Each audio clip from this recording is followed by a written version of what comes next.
Professor बदर academy में खुशामदीद। उम्मीद है आप सब खैरियत से होंगे। आज हम सीखने जा रहे हैं डायरेक्ट एंड इनवर्स रेशोज़। आइए ज़रा पहले देखते हैं कि डायरेक्ट रेशोज़ क्या हैं। उम्मीद है आपको जो लास्ट लेक्चर था उसमें रेशोज़ की डेफिनेशन याद होगी। तो रेशोज़ किसी भी दो क्वांटिटीज़ के कंपैरिजन को कहते हैं। दो क्वांटिटीज़ जो एक ही किस्म की हों उनके कंपैरिजन को हम रेशो कहते हैं। आज हम देखेंगे कि डायरेक्ट रेशोज़ क्या हैं। तो डायरेक्ट रेशोज़ ये हैं कि अगर वो दो क्वांटिटीज़ जिनको हम कंपेयर करते हैं, जिनकी कंपैरिजन को हम रेशो कहते हैं, अगर दोनों क्वांटिटीज़ अगर एक क्वांटिटी के बढ़ने से दूसरी क्वांटिटी भी बढ़े या एक क्वांटिटी के कम होने से दूसरी क्वांटिटी भी कम हो जाए तो ऐसी क्वांटिटीज़ के कंपैरिजन को हम कहते हैं डायरेक्ट रेशो या डायरेक्ट प्रोपोर्शन या डायरेक्ट वेरिएशन। तो ये डायरेक्ट रेशो या डायरेक्ट प्रोपोर्शन या हम इसको डायरेक्ट वेरिएशन भी कहते हैं। तो ऐसी बहुत सारी ऐसी मिकदारें होती हैं जिनसे हमारा डेली का वास्ता पड़ता है और उनका आपस में ताल्लुक डायरेक्ट रेशो का होता है। आइए ज़रा इसको हम थोड़ा पिक्चर की मदद से समझते हैं कि अगर एक क्वांटिटी बढ़े यानी ये क्वांटिटी में इजाफा तो दूसरी क्वांटिटी में भी सेम रेट या सेम रेशो के साथ इजाफा, तो इसको हम कहेंगे डायरेक्ट प्रोपोर्शन। तो डेली लाइफ में ऐसी बहुत सारी मिसालें हमें मिलती हैं जो डायरेक्ट रेशो को ज़ाहिर करती हैं। आइए ज़रा ये देखते हैं कि यहाँ मैंने एक पिक्चर में दिखाया है कि जी किसी हॉस्टल में जो स्टूडेंट्स का खाना तैयार होता है। मिसाल के तौर पर अगर वहाँ कोई 50 स्टूडेंट्स की रिहाइश है एक हॉस्टल में और वहाँ हर बच्चा एक वक्त खाने में 2 चपातियाँ खाता है, तो अगर वहाँ 5 स्टूडेंट्स का इजाफ़ा होगा तो उनके हिसाब से वहाँ चपातियों की तादाद में भी इजाफ़ा करना पड़ेगा, तो ये एक डायरेक्ट रेशो कहलाएगा। इसी तरह जो टाइम है that is directly proportional to distance. अगर एक गाड़ी 1 घंटे में 50 किलोमीटर चलती है तो 2 घंटे में 100 किलोमीटर तय करेगी। इसी तरह वो 4 घंटे में 200 किलोमीटर तय करेगी। तो time is directly proportional to distance. इसी तरह अगर किसी बच्चे को कोई होमवर्क मिलता है, कोई टास्क मिला है, होमवर्क मिला है, तो वो टाइम के साथ डायरेक्ट प्रोपोर्शन रखता है। मिसाल के तौर पर अगर एक स्टूडेंट को 10 क्वेश्चन तकरीबन रोज़ाना मिलते हैं होमवर्क के तौर पर, अगर आज उसे 10 के बजाय 15 क्वेश्चन मिल जाएँ तो ज़ाहिर है उसको हल करने में उसको टाइम थोड़ा-सा ज़्यादा लगेगा। तो इसका मतलब है कि अगर हमें कोई टास्क मिलता है, अगर हमें कोई टास्क मिलता है या आप इसको होमवर्क कह लें, टास्क कहें या होमवर्क कहें, तो that is directly proportional to time. तो कम होमवर्क कम टाइम और ज़्यादा होमवर्क तो ज़्यादा टाइम। इसी तरह आइए ज़रा थोड़ा-सा इस पिक्चर में हमने कुछ ज़्यादा चीज़ें दी हुई हैं तो इसको हम यहाँ पे मैंने 4 एग्ज़ाम्पल्स दी हैं कि कॉस्ट ऑफ पेट्रोल। तो जितनी भी कॉस्ट ऑफ पेट्रोल होगी अगर हम क्वांटिटी बढ़ाएँगे पेट्रोल की तो हमें कॉस्ट भी ज़्यादा पे करनी पड़ेगी। तो cost of petrol is directly proportional to its price.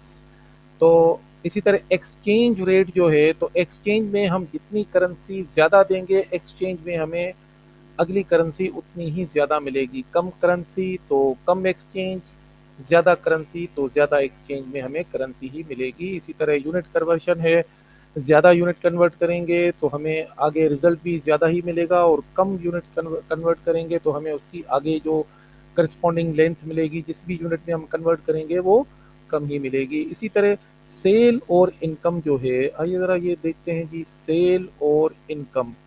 तो जितनी सेल ज़्यादा होगी उतनी इनकम ज़्यादा होगी, जितनी सेल कम होगी उतनी इनकम कम होगी। इसका मतलब है cell is directly proportional to income। तो आइए जी, नेक्स्ट में अभी हम देखते हैं,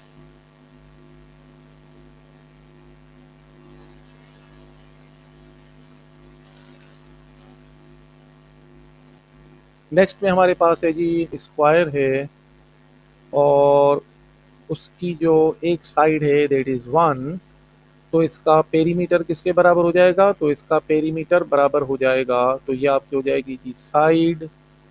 तो इसकी अगर पेरीमीटर निकाल लें तो पेरीमीटर बराबर हो जाएगा, पेरीमीटर आपका बराबर हो जाएगा 1 + 1, तो दैट इज इक्वल टू 4। इसी तरह अगर हम इसकी साइड को बढ़ाकर 2 कर दें तो देखें पेरीमीटर आपका हो जाएगा, then perimeter will be equal to 2 + 2 + 2 + 2, तो ये आपका हो जाएगा 8। इसी तरह मैं अगर इसकी साइड को और बढ़ा दूं, 3 कर दूं, तो इसका जो पेरीमीटर होगा, so perimeter will be equal to 12। तो इसका मतलब है कि किसी भी स्क्वायर की साइड और उसके पेरीमीटर में डायरेक्ट रेशो होता है।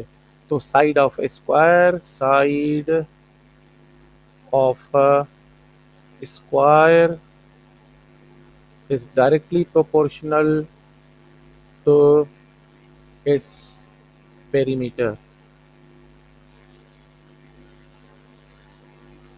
ओके जी, तो नेक्स्ट है हमारे पास कि जो वेजेस हैं, daily wages that are directly proportional. तो अगर हमें 1 घंटे की उजरत मिलती है, से सपोज $10, तो अगर हमें 1 घंटे के $10 मिलते हैं तो जाहिर है 2 घंटे के हमें मिलेंगे $20। If a man earn if a man earn $10 in 1 hour, then he will earn, अगर हम उसके निकालते हैं जी 5 घंटे, तो ये 5 से मल्टीप्लाई, तो 5 × 10 = $50 इन 5 hours, तो देट आर डायरेक्टली प्रोपोर्शनल। इसके अलावा आपका आपका जो फ्यूल है, जितना फ्यूल ज़्यादा होगा उतना आपको डिस्टेंस ज़्यादा मिलेगा। तो fuel is directly proportional to distance. जितना फ्यूल ज़्यादा उतना डिस्टेंस ज़्यादा तय करेंगे। मिसाल के तौर पर अगर हम किसी गाड़ी की एफिशिएंसी देखें तो हम देखते हैं कि वो कितना डिस्टेंस तय करती है, तो वो होता है आपका डिस्टेंस डिवाइडेड बाय फ्यूल। तो अगर हमें 1 लीटर में से सपोज़ 15 किलोमीटर हमें एवरेज मिलती है, तो अगर हम 2 लीटर डालेंगे तो हमारा डिस्टेंस तय होगा 30 किलोमीटर, और अगर हम 10 लीटर डालेंगे तो हम 150 किलोमीटर फासला आसानी के साथ तय कर लेंगे। तो fuel is directly proportional to distance. इसके अलावा बहुत सारे एग्जांपल्स दिए जा सकते हैं जो डेली लाइफ से हैं, आप खुद भी ढूंढिए। आइए ज़रा मैं कुछ आपको अ, और भी मैं एग्जांपल्स देता हूँ। मिसाल के तौर पर अगर कोई एक मैन्युफैक्चरिंग फैक्ट्री में एक मशीन है जो कि 1 घंटे में 20 यूनिट जो है वो प्रोड्यूस करती है, तो ज़ाहिर है वो 2 घंटे में 40 यूनिट प्रोड्यूस करेगी। तो production of machine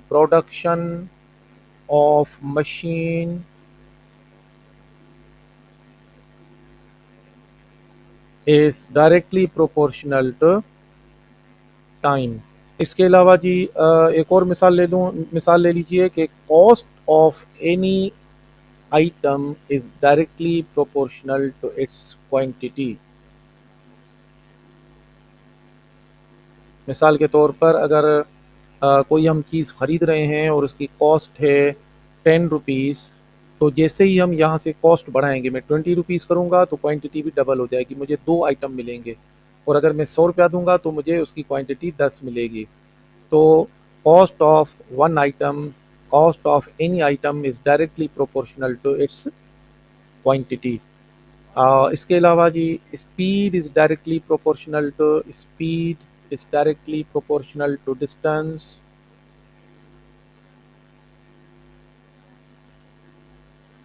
Also, time is directly proportional to distance. तो मैंने आपको कुछ एग्जांपल्स दी हैं। कुछ एग्जांपल्स आप खुद भी देखिए। अभी हम जब इसके सवालात करेंगे तो आपको और भी बहुत सारे एग्जांपल्स मिलेंगे। मैंने कुछ एग्जांपल्स दिए हैं, खुद मेहनत कीजिए, खुद देखिए। डेली लाइफ में हमारे जितने भी अवामिल होते हैं वो या तो डायरेक्ट प्रोपोर्शन से ताल्लुक़ रखते हैं या इनवर्स प्रोपोर्शन से ताल्लुक़ रखते हैं। तो खुद ढूँढने से जितनी चीज़ें आपको मिलेंगी तो वो आपके ज़्यादा ज़हन नशीन रहेंगी। तो उम्मीद है आपको डायरेक्ट रेशो समझ आ गया होगा। हमने बहुत सारी एग्जांपल के साथ किया है। अब आइए ज़रा देखते हैं इनवर्स रेशो। इसको हम इनवर्स प्रोपोर्शन भी कहते हैं। तो ये एक ऐसा रिलेशन होता है दो क्वांटिटीज़ में जिसमें अगर एक क्वांटिटी बढ़े, अगर एक क्वांटिटी में इंक्रीज़ हो तो दूसरी क्वांटिटी डिक्रीज़ हो जाती है। तो increase in one quantity causes the decrease in the other quantity. Daily life में ऐसी बहुत सारी चीज़ों के साथ हमारा वास्ता पड़ता है जो इनवर्स प्रोपोर्शन होती हैं। आइए ज़रा देखते हैं, इसको एग्जांपल के साथ समझते हैं कि अगर हमारे पास खाना मौजूद हो 10 लोगों का और वहाँ पे हमारे पास 10 लोग और आ जाएं, तो हमारे पास एक क्वांटिटी बढ़ गई। तो यहाँ पे हमारे पास लोग थे, मैन, और हमारे पास जो क्वांटिटी थी खाने की वो 10 लोगों की मौजूद थी। लेकिन चूंकि आदमी बढ़ गए, अब men number of men increases, then the food become insufficient, और वो आपका खाना जो है वो कम पड़ गया। तो डेली लाइफ में ऐसा ही होता है ना, आमतौर पर ये हमारे मुशाहिदे में होता है। इसके अलावा अगर हमें कोई घर पेंट करना हो और एक मज़दूर उसको 12 घंटे में पेंट कर सकता है, एक मज़दूर एक घर को पेंट कर सकता है। A man can paint a house in 12 hours. तो अगर हम चाहते हैं कि ये काम हम जल्दी मुकम्मल करा दें तो हम क्या करते हैं, हम वहाँ पे लोगों की तादाद बढ़ाते हैं। मिसाल के तौर पर मैं अब लोगों की तादाद वहाँ मज़दूरों की बढ़ा दूँगा, तो मैं अगर 2 आदमी कर दूँ तो 2 man can do the same job in, ज़ाहिर है अब वो थोड़ा जल्दी ख़त्म कर लेंगे, तो वो 6 घंटे में कर लेंगे। अगर उनका रेट वर्क का सेम हो तो वो 6 घंटे में कर लेंगे। मैं कहता हूँ नहीं भाई, अगर आप 6 घंटे से भी थोड़ा कम में कर लें, मैं आदमियों की तादाद और बढ़ा रहा हूँ, तो मैं 2 के बजाय मैं 3 आदमी कर रहा हूँ। तो जो 3 लोग होंगे, 3 men can paint the same house, तो 12 को 3 से डिवाइड करें तो 4 आवर्स, तो वो 4 घंटे में इस घर को पेंट कर सकते हैं, बशर्ते कि उनके काम करने की जो एफिशिएंसी है वो सेम हो, सेम रेट के साथ वो काम करें। तो ये डेली लाइफ में हमारे सामने ऐसे अवामिल होते हैं कि एक क्वांटिटी के बढ़ने से दूसरी क्वांटिटी कम पड़ जाती है। तो ऐसी क्वांटिटीज़ को, ऐसे रिलेशन को हम कहते हैं कि ये इनवर्स रेशोज़ हैं। अब आइए ज़रा मैं एक और मिसाल दे दूँ आपको कि हमारे यहाँ घर में ये मैंने यहाँ पे पिक्चर भी रखी है कि यहाँ अगर आप देखें कि जो फ्रूट या वेजिटेबल्स हमारे घर में होती हैं जी, फ्रूट और vegetables, fruit and vegetables is inversely proportional to time. यानी जितना टाइम कम होगा उनकी फ्रेशनेस ज़्यादा होगी, जैसे जैसे टाइम बढ़ेगा तो उनकी फ्रेशनेस कम होती जाएगी। और अगर हमें कोई बेबी पूल भरना हो पानी से, तो जितनी हम पाइप्स की तादाद को बढ़ाएंगे टाइम कम लगेगा। अगर हमें बेबी पूल भरना हो तो वो अगर एक पाइप से 6 घंटे में भरता है, तो मैं अगर पाइप्स की तादाद बढ़ा दूं, one pipe one pipe can fill a baby pool in 6 hours, then 2 pipes, मैं अब उसमें एक और पाइप ऐड कर रहा हूँ। 2 pipes can fill the same baby pool in अब ज़ाहिर है 2 पाइप करूँगा तो ये आपका 3 घंटे में फिल हो जाएगा। और इसी तरह मैं एक और अगर पाइप इसमें ऐड कर दूँ कि जी 3 pipes can fill the same pool in 2 hours, तो वो 2 घंटे में आपका बेबी पूल फुल हो जाएगा। आइए मैं आपको एक और एग्जांपल देता हूँ कि यहाँ number of toys in a room, पर of toys in a room is inversely proportional to space। जितने ज़्यादा टॉयज रखेंगे उतनी स्पेस कम होगी, यानी जितने ज़्यादा टॉयज उतनी स्पेस कम, और जितने आपके टॉयज कम तो उतनी स्पेस ज़्यादा। तो ये इन्वर्सली प्रोपोर्शनल हैं। आइए ज़रा नेक्स्ट हम पिक देखते हैं कि यहाँ पे मैंने दिखाया है कि अगर आपका एक्सपेंडिचर जो है वो ज़्यादा है तो आपकी बचत कम होगी, ये हम सेविंग कर रहे हैं। तो more expenditure and less saving, less expenditure more saving, तो एक्सपेंडिचर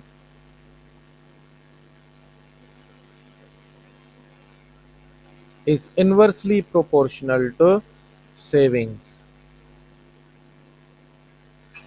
इसके अलावा जी और बहुत सारी मिसालें हैं। आइए ज़रा मैं आपको कुछ मिसालें और दे देता हूँ, बाकी आप खुद देख लीजिएगा कि जो distance is inversely proportional to brightness. अगर हम किसी जगह खड़े हैं, वहाँ रोशनी है, हम अगर उससे जितना दूर जाएंगे, जितना फासला ज़्यादा होगा, उतनी आपकी ब्राइटनेस कम होगी। तो फासला बढ़ता जाएगा, यानी फासला बढ़ेगा, एक क्वांटिटी बढ़ेगी और आपकी ब्राइटनेस कम होगी। और अगर आप कहीं अंधेरे से रोशनी की तरफ आ रहे हैं, तो जैसे जैसे आप उसकी तरफ जाएंगे, तो जैसे जैसे आपका डिस्टेंस आपका कम होता जाएगा तो ब्राइटनेस बढ़ती जाएगी। तो एक क्वांटिटी के कम होने से दूसरी क्वांटिटी बढ़ती है। तो इसका मतलब है कि जी distance is inversely proportional to brightness। अच्छा जी, इसके अलावा ज़रा देखते हैं कि अगर किसी आइटम की जो प्राइस है, मिसाल के तौर पर अगर एक आइटम की प्राइस है जी आपकी 10 रुपीज़, तो प्राइस है 10 रुपीज़, तो मुझे 30 रुपये में उसकी क्वांटिटीज़ मिलेंगी 3। तो I get 3 items in 30 rupees. ठीक है जी। अगर प्राइस बढ़ जाए, अगर प्राइस बढ़ जाए, अब ये प्राइस जो थी वो थी आपकी पहले 10, अब प्राइस हो गई आपकी से सपोज 15, तो आपकी जो आइटम्स हैं वो अब आप 3 नहीं ले सकते। अब आप आइटम्स 3 नहीं ले सकते, आइटम्स कम लेंगे। तो अब आपके आइटम्स कितने आएंगे जी? 30 रुपये में आपके 2 आइटम्स आएंगे, पहले 30 रुपये में आपको 3 आइटम मिले थे, तो अब आपके आइटम्स कम आएंगे। तो इसका मतलब है कि price is inversely proportional to number of items or quantities, number of quantities। इसके अलावा जी एक और एग्जांपल लेते हैं कि जी pressure of any gas, pressure of any gas is inversely proportional to volume. कि जितना प्रेशर, वॉल्यूम जितना ज़्यादा होगा प्रेशर उतना कम होगा, वॉल्यूम कम होगा प्रेशर ज़्यादा होगा। तो ये इन्वर्सली प्रोपोर्शनल हैं। इसके अलावा जी आपका जो रेजिस्टेंस है, resistance is inversely proportional to current. जितनी रेजिस्टेंस ज़्यादा होगी उतना करंट कम आएगा, जितनी रेजिस्टेंस कम होगी उतना करंट ज़्यादा पास होगा। तो इसके अलावा जी आइए एक और इंटरेस्टिंग चीज़ के पॉपुलेशन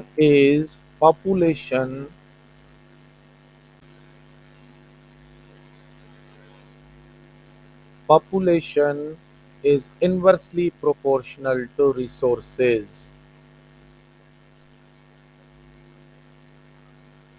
कि जितनी पॉपुलेशन ज़्यादा उतने रिसोर्सेज कम पड़ जाते हैं, जितनी पॉपुलेशन कम उतने रिसोर्सेज ज़्यादा।